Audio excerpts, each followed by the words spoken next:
Chapter 1: The Stairwell of Broken Things. The sound of my own sobbing was pathetic. It echoed off the cold concrete walls of the emergency stairwell, a rhythmic, hollow sound that made me hate myself even more. I was tucked into the dark corner of the landing on the 34th floor, my knees pulled to my chest, my forehead resting on my damp trousers. I was 26, a professional assistant at one of the largest conglomerates in the city, and I was falling apart because of a stapler. No, it wasn't the stapler. It was the 3 years of being overlooked. It was the way the senior manager had laughed when he dumped a 300-page report on my desk at 5 p.m. on a Friday. It was the way my scent blockers were making me nauseous, and the way the city outside felt like a giant machine designed to grind people like me into dust. I let out a shaky, jagged breath, my shoulders trembling. I thought I was alone. No one ever used the stairs in the Kanzaki building. Then, the heavy fire door at the top of the landing groaned open. I froze. My heart skipped a beat, then began to hammer against my ribs. I tried to swallow my tears, to stifle the wet sound of my breathing, but it was too late. A scent hit me first. It wasn't the usual smell of the office, stale coffee and ozone. This was different. It was the smell of a forest after a wildfire. Deep, charred cedarwood, cold mountain air, and a sharp metallic tang of pure, unadulterated alpha. It was so thick, so heavy with authority that my inner Omega immediately wanted to go still, to hide, to submit. I knew that scent. Everyone in the building knew it. It belonged to Kuzo Kanzaki, the CEO, the man they called the Iron Wolf. I heard the slow, deliberate thud of expensive leather shoes on the concrete.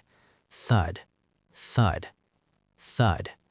He was coming down the stairs. I squeezed my eyes shut, wishing the floor would swallow me. I was a mess.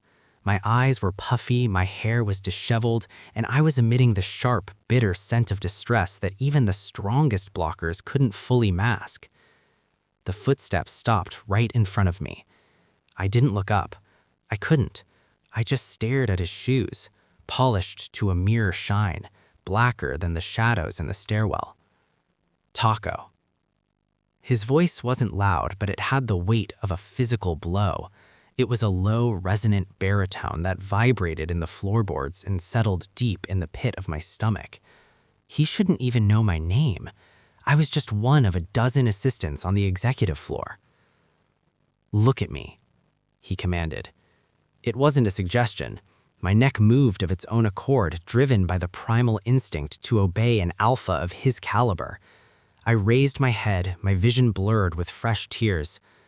Kuzo was looming over me, his broad shoulders blocking out the dim overhead light. He had his suit jacket off, his white shirt sleeves rolled up to reveal forearms corded with muscle and dusted with dark hair. His face was a mask of cold, sharp angles, a straight nose, a harsh jawline, and eyes that were the color of a winter sea. He didn't look annoyed. He looked focused. His nostrils flared slightly, taking in the scent of my misery. "Who did this?" he asked. I'm sorry, sir," I stammered, my voice cracking. I tried to stand up, but my legs felt like water. I'll go back to my desk immediately. I didn't mean to disturb you." I tried to push past him, but he didn't move. He was a wall of heat and muscle. As I brushed against his arm, a jolt of electricity shot through me, a searing spark of compatibility that made my breath hitch. His hand shot out, catching my wrist. His skin was scorching, a stark contrast to the cold stairwell. "You're shaking," he noted, his gaze raking over my face. He reached out with his other hand, his thumb catching a stray tear on my cheek. The touch was so unexpectedly gentle that it made me sob again.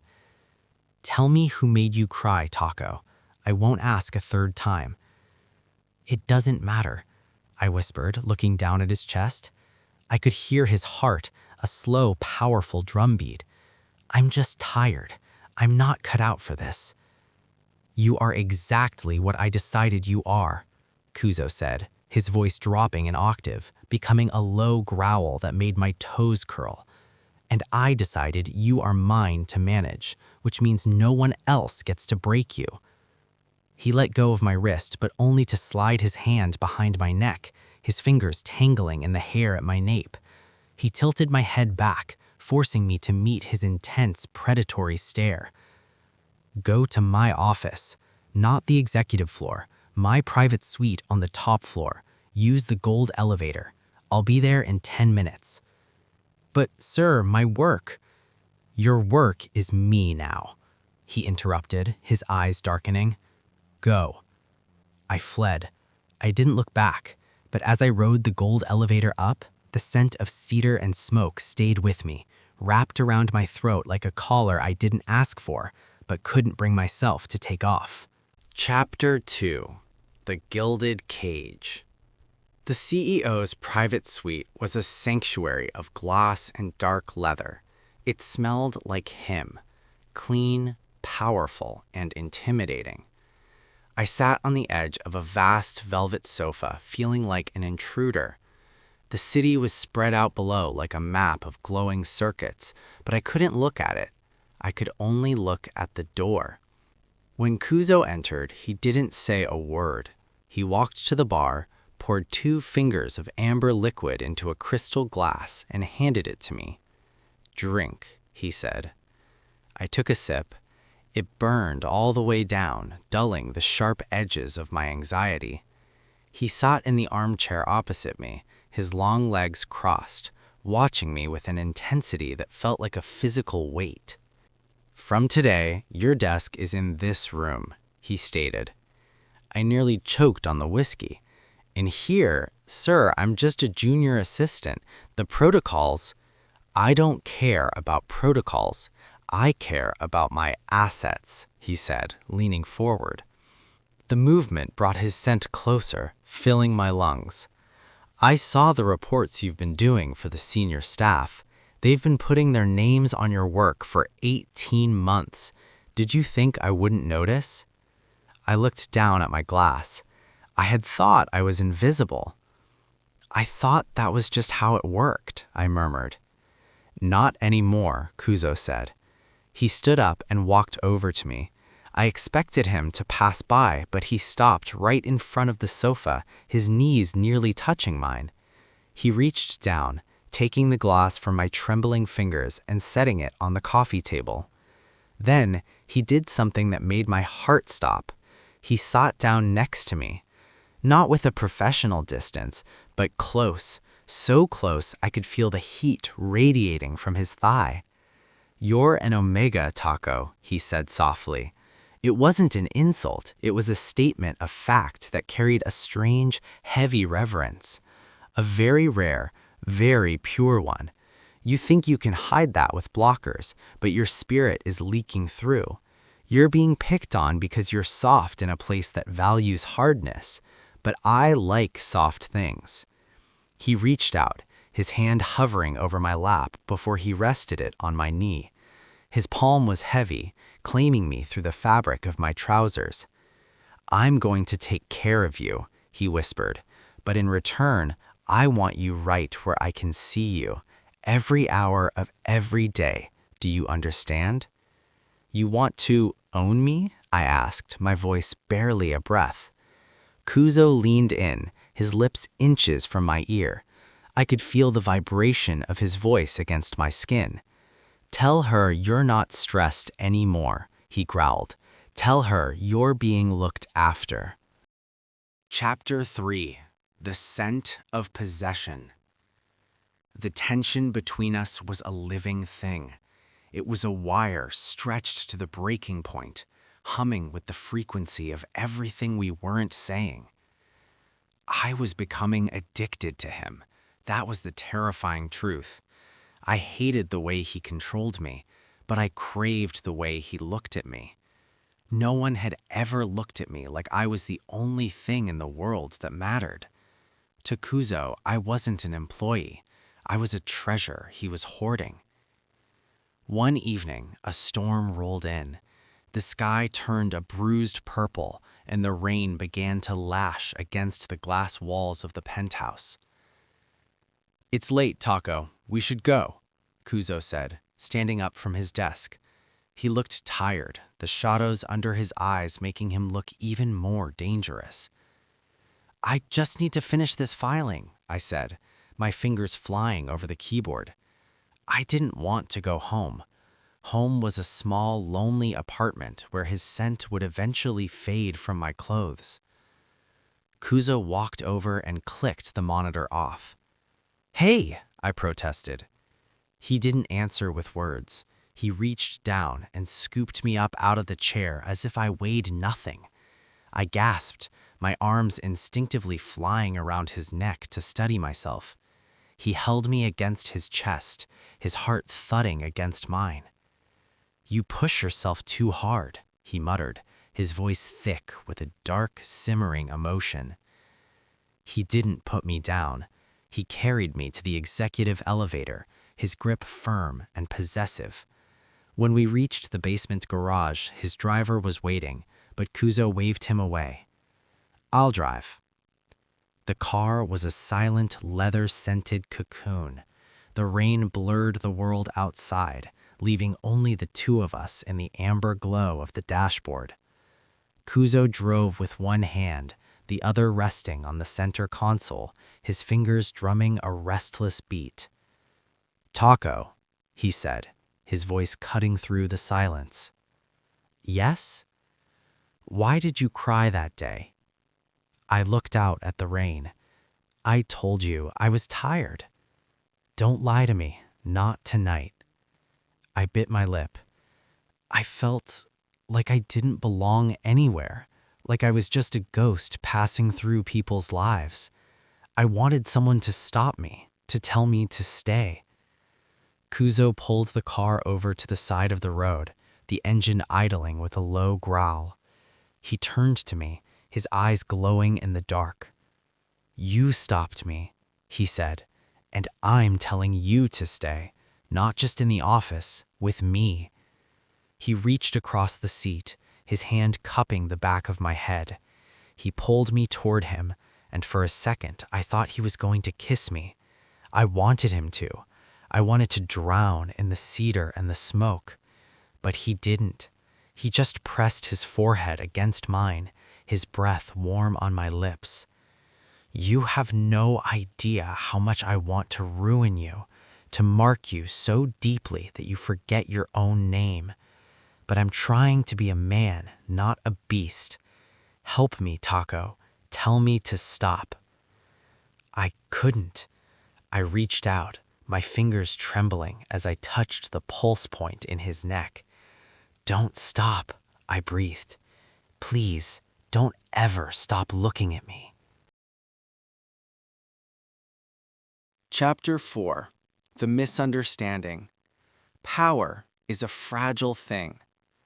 The next day, the Iron Wolf was back. Kuzo was cold, distant, and buried in meetings. He didn't look at me once during the morning briefing. He didn't order my lunch. He treated me like a stranger, and this sudden withdrawal of his attention felt like a physical wound. I sat at my desk, my chest aching. Had I something wrong? Was he disgusted by my weakness? During the afternoon, a woman arrived. She was a beautiful alpha, a high-ranking executive from a partner firm. She walked into Kuzo's office like she owned the air, her scent something floral and aggressive clashing with the cedarwood. I watched through the glass partition as they talked. They laughed. At one point, she reached out and touched his arm, her hand lingering on his bicep. Kuzo didn't pull away. The jealousy that flared up inside me was visceral. It was a hot, oily tide that made me feel sick. I realized then how much of my identity I had already surrendered to him. Without his obsession, I was nothing. I couldn't take it. I gathered my things, my hands shaking so hard I dropped my keys. I needed to get out. I needed to breathe. I practically ran to the elevator. I didn't care about the gold elevator. I just took the first one that opened. I made it to the lobby and burst out into the street, the cold air hitting my face like a slop.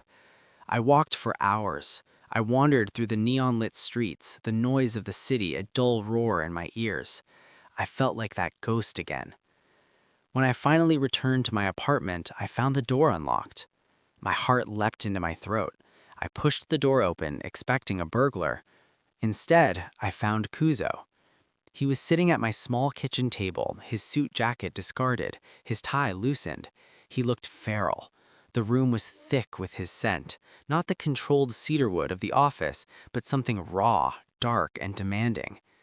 "Where were you?" he asked. His voice was a low, dangerous vibration. I went for a walk," I said, staying by the door. "Why are you here? You were busy with your guest." Kuzo stood up. He didn't walk, he stalked. He crossed the small room in 2 strides, pinning me against the door. He slammed his hands onto the wood on either side of my head, his body pressing into mine. "My guest?" he repeated, his eyes flashing with a terrifying light. You mean the woman I was trying to secure a billion-dollar deal with while I was losing my mind because I couldn't feel your scent in the office? I cried. "You didn't look at me. You ignored me all day." "Because if I looked at you, I would have dragged you under my desk in front of everyone," he roared. He grabbed my shirt, pulling me upward until I was on my tiptoes. "I am obsessed with you, Taco. It is a sickness. I can't think, I can't sleep, I can't breathe unless I know exactly where you are and who is looking at you. Do you have any idea how much effort it takes for me not to lock you in a room and never let you see the sun?" I stared at him, my heart racing. The fear was there, yes, but beneath it was a soaring, desperate joy. "Then do it. Lock the door." Chapter 5: The Unspoken Contract. The night that followed wasn't about sex. It was about claim. Kuzo didn't take me to his bed. He took me back to the floor, right there against the door of my cheap apartment. He didn't undress me fully. He just pushed my shirt up, his hands roaming over my skin with a desperate, shaking intensity. He buried his face in the crook of my neck, his teeth grazing the sensitive skin over my scent gland. He didn't bite, not yet, but the threat of it made my head swim with heat. "You're mine," he groaned into my skin. "Say it." "I'm yours," I sobbed, my fingers digging into his shoulders. "Kuzo, please." He pulled back, looking at me with a gaze that was so raw it was almost painful to witness. He reached out, his thumb tracing the line of my lower lip.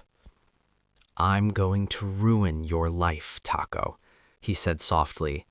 "I'm going to make it so you can never imagine a world without me.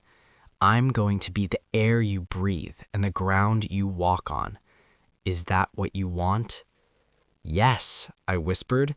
"I've been waiting for you to find me my whole life." He kissed me then.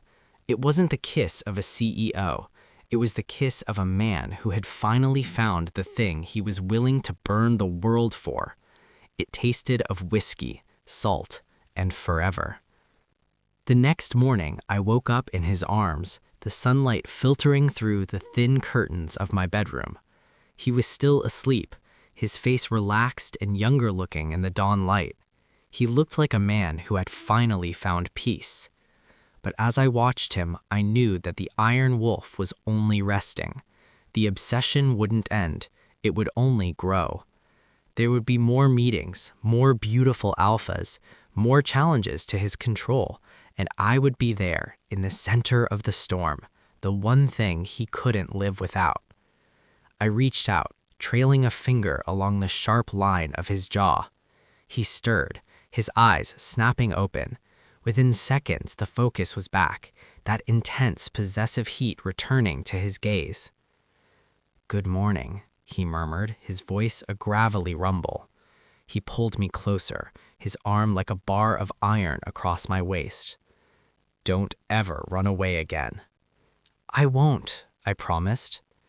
"Good," he said, his eyes darkening as he leaned in to claim my mouth once more. "Because I've already started the paperwork to move your things into the penthouse. You're not coming back here." I laughed, a soft, happy sound that surprised even me. The CEO was obsessed, and I was exactly where I wanted to be, caught in the heart of the wildfire. Chapter 6: The Glass Fortress. Moving into Kuzo's penthouse felt like being gifted a kingdom that I wasn't allowed to leave. Everything in the suite was designed for comfort, yet it felt like a high-tech cage. There were no keys, only biometric scanners that recognized my fingerprint, because Kuzo had programmed them himself.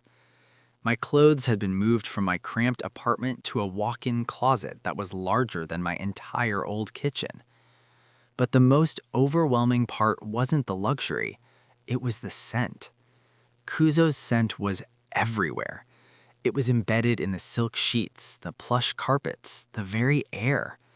It felt like I was constantly being held, even when he wasn't there. "Do you like it?" he asked on our first night in the penthouse. He was standing on the balcony, the city lights reflecting in his dark eyes. "It's a lot," I admitted, hugging my arms. I was wearing one of his old t-shirts. It reached halfway down my thighs and smelled so strongly of him it made my head spin. He walked over to me, his presence filling the room.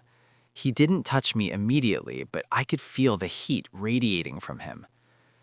"I want you to have the best of everything, Taco. I want you to look around and know that you are protected, that no one can reach you here." "I feel like I'm hiding," I whispered. "You're not hiding," he corrected, his voice dropping into that low, dangerous growl. "You're being cherished." He reached out, his fingers tracing the collar of the shirt I was wearing. "You look good in my things. It makes my alpha want to lock the door and never let you leave." "Is that what you want?" I asked, looking up at him.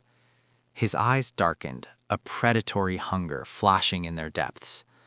"Every second of every day. But I know you need the world, so I'll settle for taking you back to the office tomorrow. But you stay at my side. No more stairwells, no more crying alone." He leaned down, his lips brushing against mine. The kiss was slow, possessive, and filled with a promise that terrified and thrilled me in equal measure. Chapter 7: The Wolf's Shadow. Returning to the office as the CEO's consort was a baptism by fire. The whispers started the moment we walked through the lobby. I could feel the weight of 1,000 eyes on me, some curious, some envious, some outright hostile. I kept my head down, my hand gripping the strap of my bag, but Kuzo didn't let me hide. He kept his hand on the small of my back, a public claim that made the air in the elevator feel charged with electricity. "Ignore them," he murmured, his voice for my ears only. "They are irrelevant." "They're my coworkers, Kuzo," I whispered. "They are people who work for me, and you are the person I live for. There is a distinction." My new desk was inside his office, positioned so that he could see me every time he looked up from his computer. It was both a blessing and a curse. I loved being near him, but the constant scrutiny was exhausting. By midday, the senior manager who dumped that 300-page report on me came into the office. He looked pale, his eyes darting toward me with a mixture of fear and confusion. "Mr. Kanzaki, I have the figures for the—" "Set them on Taco's desk," said Kuzo, not even looking up. The manager hesitated. "Taco's desk?" "He is the executive head of my personal office now," Kuzo said, his voice cold and sharp as a razor. "And any report that comes to me goes through him first. And if I find out you've been taking credit for his work again, you won't just be fired, you'll be blacklisted from every firm in this city. Do I make myself clear?" The manager's face went gray. "Yes, sir, perfectly clear." He set the papers on my desk with trembling hands and practically sprinted out of the room. I looked at Kuzo. "You didn't have to do that." "Yes, I did," he said, finally looking at me. The hardness in his gaze softened just a fraction. Taco, no one breaks you. Not anymore. Chapter 8. The Weight of the Crown. That evening, the exhaustion finally caught up with me. The emotional toll of the move and the public transition was more than I had anticipated. I was sitting on the sofa in the penthouse, my head resting on the back of the cushions, staring at the ceiling. I felt hollowed out, as if the intensity of Kuzo's obsession was slowly consuming me. Kuzo came out of the bedroom, having showered and changed into silk lounge pants. He saw me and immediately frowned. "What's wrong?" he asked, kneeling on the floor in front of me. "I'm just tired, Kuzo," I said, my voice barely a whisper. "It's a lot of pressure. Everyone is watching me, waiting for me to fail." He reached up, his large, warm hands cupping my face. "They can wait until the sun burns out. You aren't going to fail, and even if you did, I would still be here to catch you." "But why me?" I asked, a stray tear escaping my eye. "There are so many other Omegas, so many people who are more suited for this life." Kuzo's expression turned fierce. "There is only one Takeo. I didn't choose you because you were an Omega. I chose you because when I saw you in that stairwell, I felt something I haven't felt in 30 years. I felt like I was finally home." He pulled me forward, burying his face in my lap. I ran my fingers through his dark hair, feeling the tension bleed out of him. In this moment, he wasn't the Iron Wolf. He was just a man who was desperately, terrifyingly in love. "I'm not going to let you go," he murmured against my thighs. "Even if the board tries to remove me, even if the world turns against us, you are my anchor, Takeo, my only one." The intensity of his words made my breath hitch. I realized then that his obsession wasn't just about control. It was about survival. He needed me just as much as I needed him. Chapter 9. The Invitation. The peaceful bubble we had created was shattered a week later by a formal invitation. "It's the annual Founders Gala," Kuzo said, tossing the heavy gold embossed card onto the coffee table. "It's the biggest event of the year for the Kanzaki group." "Do I have to go?" I asked, a cold dread settling in my stomach. "I want you there," Kuzo said, his eyes fixed on me. "I want the entire world to see who you are to me. I want them to know that you are untouchable." "They'll hate me," I whispered. "Let them," he growled. "Their hatred is a tribute to my success. I have the one thing they all want, and I'm never giving it back." The days leading up to the gala were a whirlwind of tailors, stylists, and protocol briefings. Kuzo insisted on overseeing every detail. He chose the fabric of my suit, a deep midnight blue silk that shimmered like the night sky. He chose the scent of my cologne, a subtle, clean fragrance that complemented his own cedar and smoke. But the night of the gala, the tension between us reached a breaking point. I was standing in front of the full-length mirror in the bedroom, trying to adjust my tie with trembling fingers. I looked like someone I didn't recognize. I looked like an Omega who belonged to a powerful Alpha. Kuzo came up behind me, his reflection looming over mine. He was wearing a black tuxedo that made him look impossibly dangerous. He reached out, his hands covering mine on the tie. "Let me," he whispered.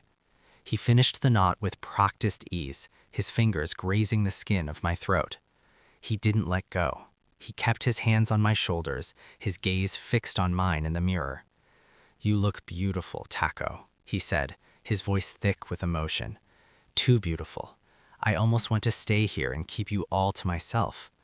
"Then let's stay," I teased, though my heart was pounding. "I can't," he sighed, his eyes darkening. "But the moment this event is over, I'm bringing you back here, and I'm not letting you out of this bed for 48 hours. The raw, primal promise in his voice made my knees weak. He leaned down, his nose brushing against the scent gland behind my ear. He inhaled deeply, his body tensing against mine. "You smell like me," he murmured, his voice a low vibration that made my skin tingle. Everyone in that room is going to know exactly who you belong to. Chapter 10. The Gala of Wolves. The gala was held in the grand ballroom of the city's most prestigious hotel.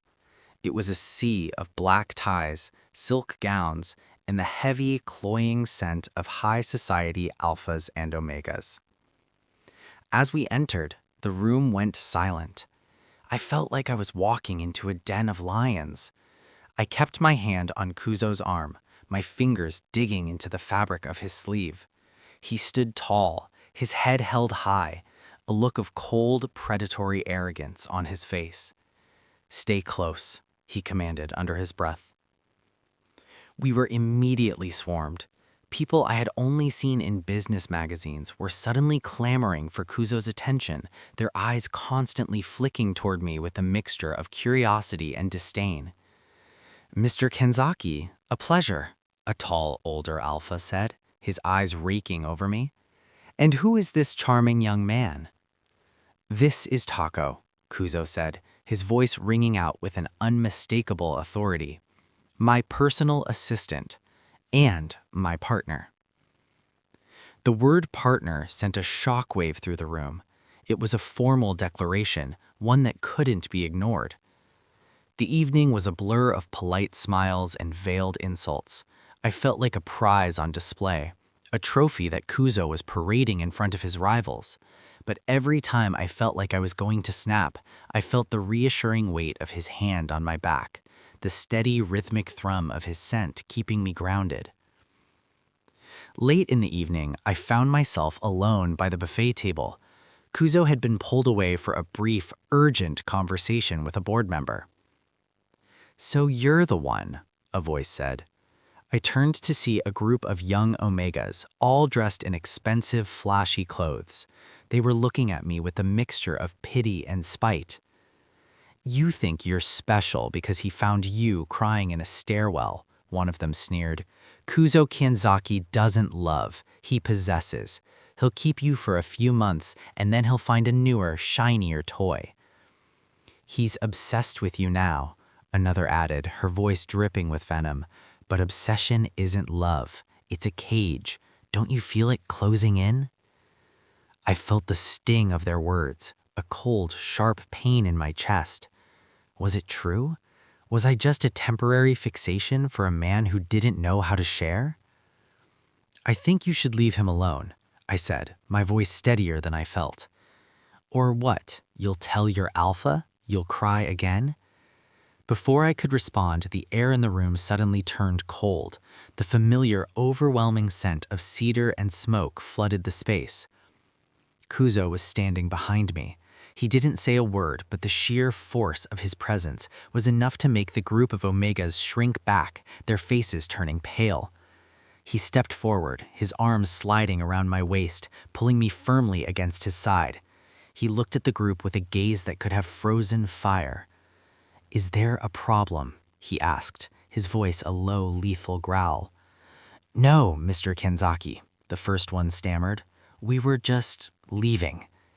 They practically ran from the room. Kuzo turned to me, his expression softening instantly.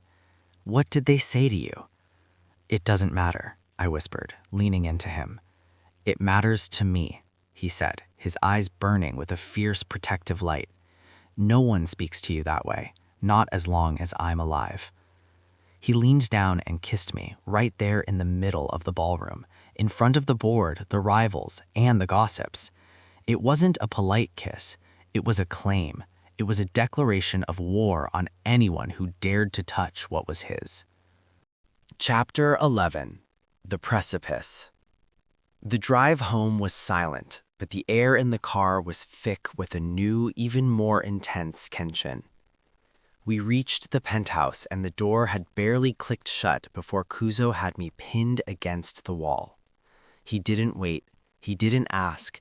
He just buried his face in my neck, his teeth grazing the skin over my scent gland with a desperate, animalistic hunger. "Kuzo," I breathed, my head falling back. "I'm never letting you go," he groaned into my skin. "Do you understand? You are mine, in this life and every other one." He pulled back, his eyes glowing in the dim light of the hallway. "I saw the way they looked at you. I saw the way they tried to get close. It makes me want to burn this whole city down just so I can be the only thing left for you to see." "Kuzo, you're scaring me a little," I whispered, though my body was humming with a dark, primal response to his intensity. He froze, his expression turning pained. He let go of my arms and stepped back, his chest heaving. "I'm sorry. I told you, I'm a beast when it comes to you. I don't know how to be half-measured." He turned and walked toward the window, looking out at the city he ruled. "The board is going to try to use you against me, Tako. They're going to say you're a distraction, that you're a weakness." "Am I?" I asked, walking over to stand behind him. He turned, his eyes filled with a terrifying, beautiful light. "You are my only weakness, and because of that, you are my greatest strength. They have no idea what I'm willing to do to keep you." He reached out, his hand cupping my cheek. "But we have to be careful. The wolves are circling, and I'm at the biggest one of them all." Chapter 12. The Morning Ritual. Submission isn't always about grand gestures. Sometimes it's found in the quiet, terrifyingly intimate moments before the world wakes up. I woke up at 6 a.m. to the feeling of Kuzo's beard stubble against my shoulder. He hadn't moved since we went to bed, but his presence was a constant, radiating heat. I felt a strange sense of peace, a quiet acceptance of the cage he had built for me. "Good morning," he rumbled, his voice even deeper in the early morning. "Morning," I whispered, turning in his arms to face him. He didn't say anything. He just looked at me, his eyes searching mine as if he were trying to memorize every detail of my face. He reached out, his thumb tracing the line of my jaw, then moving up to brush against my scent gland. "You're starting to smell like honeysuckle again," he noted, his nostrils flaring. "Your cycle is close." "I know," I said, a flush creeping up my neck. "I'll take my suppressants." "No," he said, his voice firm. "Not this time. I want you to go through it. I want to be the one who takes care of you." The thought of going through my heat with him, without the chemical barriers, made my heart race. It was the ultimate act of submission for an Omega. It was a complete surrender of control. "Are you sure?" I asked. "I've never been more sure of anything in my life," he said, leaning down to press a soft, lingering kiss to my forehead. "I want you to belong to me, Tako, completely. No more blockers, no more hiding." I closed my eyes, a sense of relief washing over me. I didn't want to hide anymore. I wanted to be his. Chapter 13. A Gilded Night Out.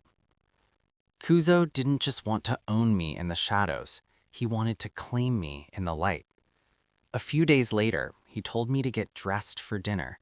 Not a gala, not a business meeting, but a date. Just the two of us. He took me to a private club, a place so exclusive that even the paparazzi weren't allowed within 2 blocks of the entrance. We were seated at a small table in the corner, surrounded by soft candlelight and the distant sound of a piano. "You look beautiful," he said, his eyes fixed on me across the table. I was wearing a simple, elegant black silk shirt he had bought for me. It felt like a second skin. "Thank you," I said, feeling a strange shyness. "I'm not used to this." "Get used to it," he said, reaching across the table to take my hand. His fingers were large and warm, his thumb tracing circles on the back of my hand. "I want the world to see you. I want them to know that you are the most important thing in my life." The dinner was a blur of exquisite food and intense conversation. Kuzo talked about his childhood, about the pressure of building an empire, about the loneliness he had felt before he found me in that stairwell. "I've spent my whole life fighting," he said, his voice dropping to a whisper. But when I'm with you, I don't have to fight anymore.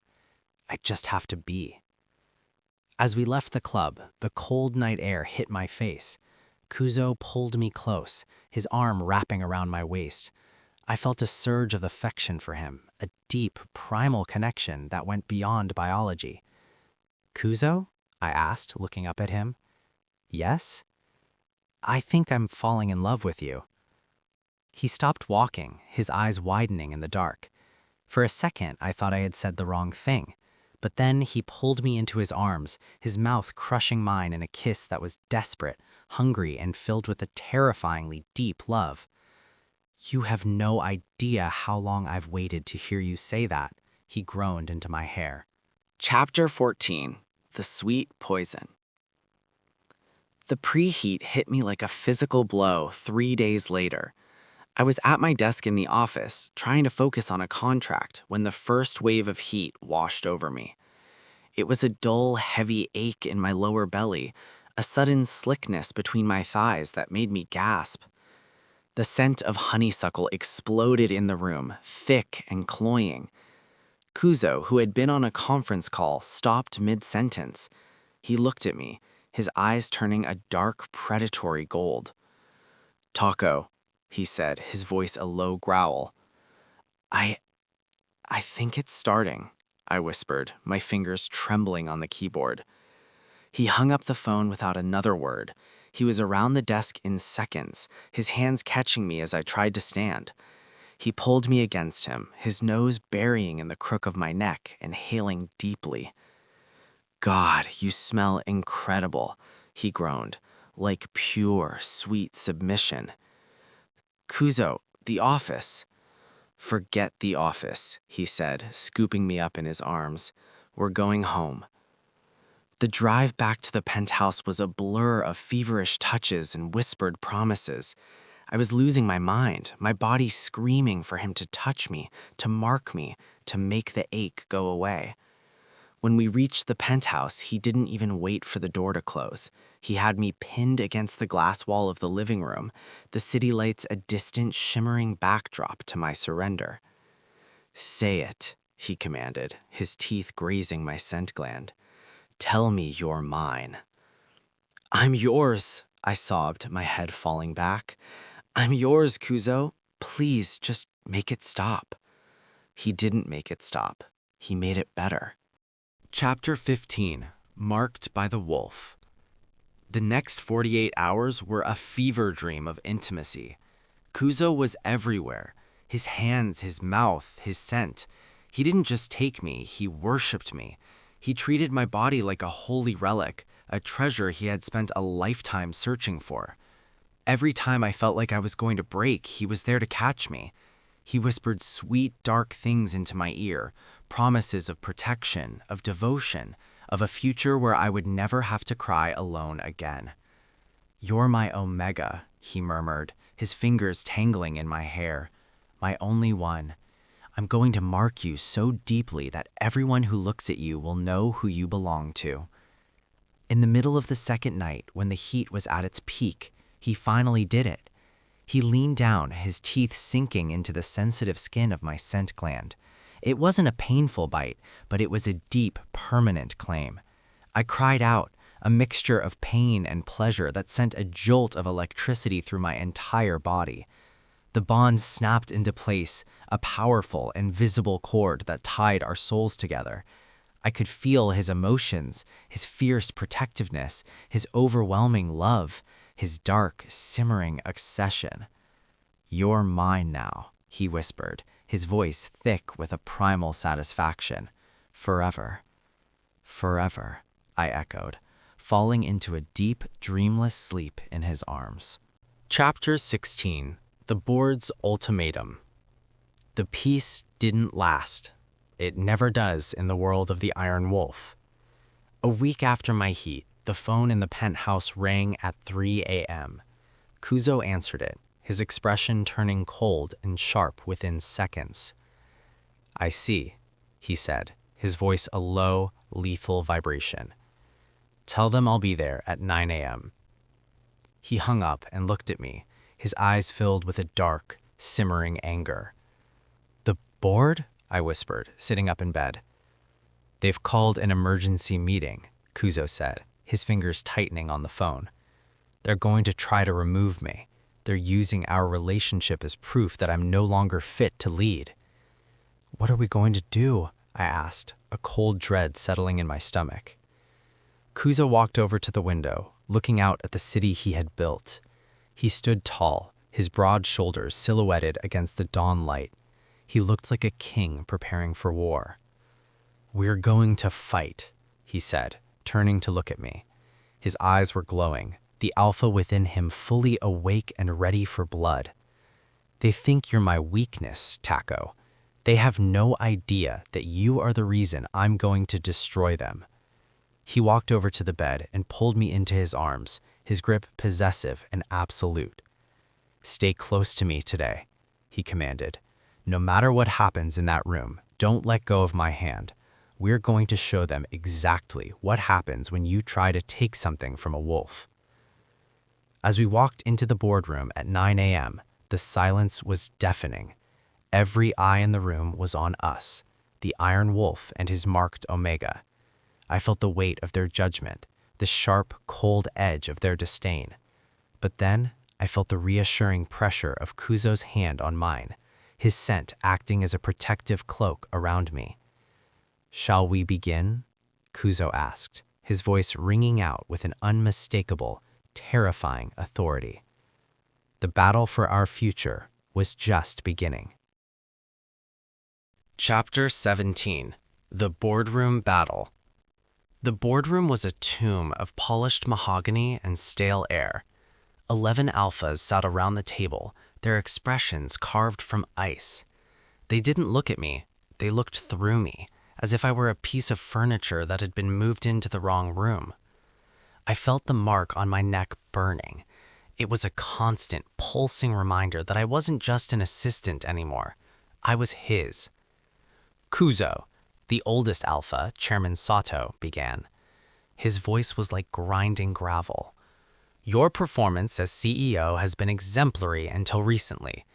But this spectacle with an Omega subordinate, it is a liability the Kanzaki group cannot afford." Kuzo didn't sit. He stood at the head of the table, his hand still firmly laced with mine. I could feel the low vibration of his growl starting in his chest before I even heard it. "A liability?"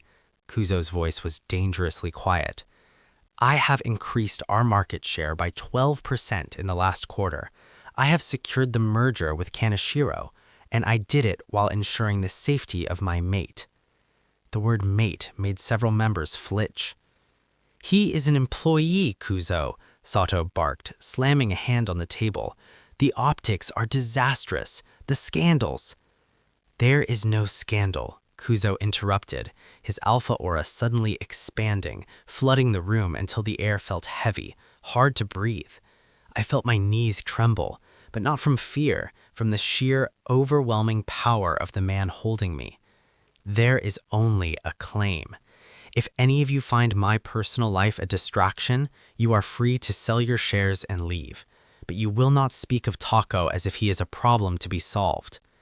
He stepped forward, leaning over the table. The board members, men who controlled billions, visibly recoiled. "I am the Iron Wolf," Kuzo whispered, the sound echoing in the unnatural silence. "I do not negotiate for what is mine. This meeting is over. Anyone who wishes to challenge my leadership further can do so through legal counsel. But be warned, I do not play fair when my mate is threatened." He turned on his heel, pulling me with him. We walked out of that room with the silence of 100 stunned alphas behind us. Chapter 18. Aftermath in Sanctuary. The moment the elevator doors closed, the tension in Kuzo's shoulders snapped. He didn't let go of my hand. He pulled me into his chest, his arms wrapping around me so tightly I could barely breathe. "Kuzo," I whispered, burying my face in his shirt. "I've got you," he muttered, his voice thick with a raw, protective desperation. "I've got you, Taco. They won't touch you. They won't say another word." He was shaking. The powerful, untouchable CEO was trembling because of the thought of me being insulted. It was the most terrifying and beautiful thing I had ever felt. "I'm okay," I said, pulling back just enough to look at him. His eyes were still that dark, predatory gold. I reached up, my hands cupping his face. "Kuzo, look at me. I'm right here. I'm not going anywhere." He let out a jagged breath and leaned down, his forehead resting against mine. "I wanted to kill them. Every one of them who looked at you like you were less than. You are everything, Taco. Do you understand? Everything." He kissed me then, a hard, desperate kiss that tasted of iron and salt. It was a kiss that demanded submission, a kiss that pleaded for reassurance. I gave him everything I had. I leaned into him, my mouth opening under his, my fingers tangling in the hair at the nape of his neck. I was submitting, not out of fear, but out of a deep, soul-shattering love for the man who was willing to burn his empire to the ground for me. "Take me home," I breathed against his lips. "I want to be in our space, just us." Chapter 19. The New Reality. Life after the boardroom battle was different. The whispers didn't stop, but they became hushed, fearful. Kuzo was obsessed with my safety to a degree that was almost suffocating, yet I found myself craving it. I no longer sat at my desk in the corner. Kuzo moved a plush armchair right next to his massive mahogany desk. When he worked, his left hand was often resting on my knee or tangling in my hair. "You're going to get distracted," I teased one afternoon, looking up from the book I was reading. "I am already distracted," he replied without looking up from his monitor. He reached over and pulled my hand to his lips, kissing my knuckles with a lingering, possessive warmth. "I have been distracted since the moment I walked into that stairwell and saw you." The city outside was still a machine, still grinding away, but inside this glass fortress, the world was soft. One night, we stood on the balcony, the wind whipping my hair across my face. Kuzo stood behind me, his large arms wrapped around my waist, his chin resting on my shoulder. "The board backed down," he said quietly. "Sato resigned this morning." "You did that for me," I said. "I did that for us. I want a world where you can walk through the lobby without feeling like you have to hide." I turned in his arms, looking up at him. The moon reflected in his eyes, making him look like a creature of myth. "I don't need the lobby, Kuzo," I whispered. "I just need you." He smiled, that rare, devastatingly beautiful smile. He leaned down and kissed me, a soft, slow kiss that tasted of the cold mountain air and the warmth of his skin. "You have me," he promised. "Always." Chapter 20. Absolute Surrender. As the weeks turned into months, the obsession only intensified. Kuzo didn't just want me in his office or his bed. He wanted me in his thoughts, his decisions, his very breath.